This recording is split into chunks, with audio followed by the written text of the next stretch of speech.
le Christ, bonjour et bienvenue à cette méditation en ce vendredi de la 29e semaine. Si on devait choisir une parole, une expression pour résumer ce que Jésus dit dans l'évangile aujourd'hui, ce serait le bon sens, avoir le bon sens.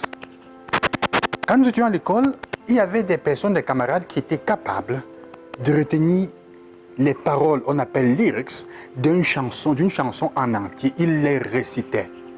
Mais ils n'étaient pas capables de retenir quelques paragraphes d'un cours d'histoire.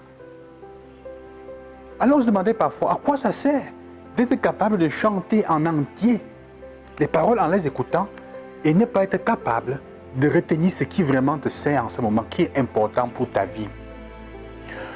On a des personnes qui sont capables de vous dire tout ce qu'elles savent sur la vie de quelqu'un d'autre, sur les réseaux sociaux. Elles sont au courant de tout, mais elles ne sont pas capables de vous dire quelque chose sur la vie de leur frère ou de leur soeur qui est à côté. Même pas ses goûts, parfois même pas du mari ou de la femme.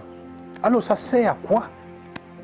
Vous avez des personnes qui sont capables, comme je dis souvent sur le début de la sorcellerie, de se moquer de la vie de quelqu'un d'autre quand la leur est à terre. Elles ne sont nulle part, mais elles sont capables de se moquer de la vie de quelqu'un d'autre. Tel n'a pas ceci, tel n'a pas de mari, tel dans son foyer est comme ça, vie est comme ça, mais toi-même, dans ta vie, tu n'es pas capable de prendre soin de ton mari comme il se doit. Vous en avez parfois qui aussi font comment? Vont chercher à bloquer ou à faire du mal aux autres et à leurs enfants quand elles-mêmes, elles n'ont pas une situation de vie correcte. Et pour finir, je me demande parfois, ces personnes qui par jalousie ou par d'autres moyens vont faire du mal à d'autres pour les empêcher d'émerger, quand elles-mêmes, elles n'émergent pas. Alors votre sorcellerie et vos histoires, ça vous sert à quoi? Si toi-même tu es plus pauvre encore que la personne que tu es en train de chercher, de bloquer, à qui faire du mal. C'est ce que Jésus est en train de dire. Où est le sens de ce que tu fais? Savoir rechercher le sens, les choses avec du sens. Jésus dit ça. Alors votre intelligence, elle sert à quoi, mes frères et sœurs? C'est ce que Jésus est en train de dire. Tu es capable de prédire et ceci, tu ne te rends pas compte quand le Seigneur passe dans ta vie.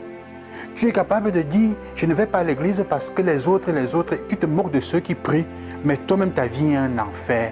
Et tu es toujours en train de demander parfois à ceux-là encore, apportez-moi de l'eau bénie et du sel, et ceci et cela, mais tu refuses d'aller à l'église parce que tu dis que les chrétiens sont méchants, ils sont mauvais. Jésus dit en fait, le vrai problème c'est, parfois on veut s'occuper de sa propre vie, on ne connaît tout sur la vie des autres, et notre vie n'avance pas. Il faut donc faire attention, c'est ce que le Seigneur veut dire. C'est une question de bon sens. C'est une question de bon sens et du sens de la vie. Il faut se concentrer sur ce qui donne un sens à ta vie, sur ce qui est plus important. C'est ce que le Seigneur veut que nous comprenions, frères et sœurs.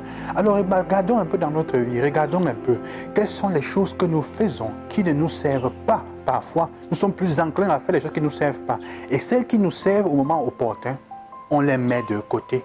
On ne travaille pas pour cela. Tu es plus préoccupé pour les choses de la vie quotidienne ou plutôt éphémères. Mais ta propre vie spirituelle est toujours en l'air. Et tu te plains que tu es toujours attaqué ou que tu as toujours des problèmes. Quand tu ne fais rien pour prendre soin de cela, tu es capable de prédire les choses sur la vie des autres. Mais la tienne est en train de s'effondrer.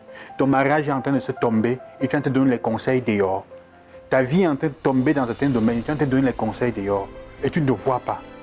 Que le Seigneur nous aide donc à faire notre propre examen de conscience, à regarder dans notre vie et à lui dire, Seigneur, aide-moi à grandir. Bonne journée, que le Seigneur vous accompagne, loué soit Jésus-Christ et à demain.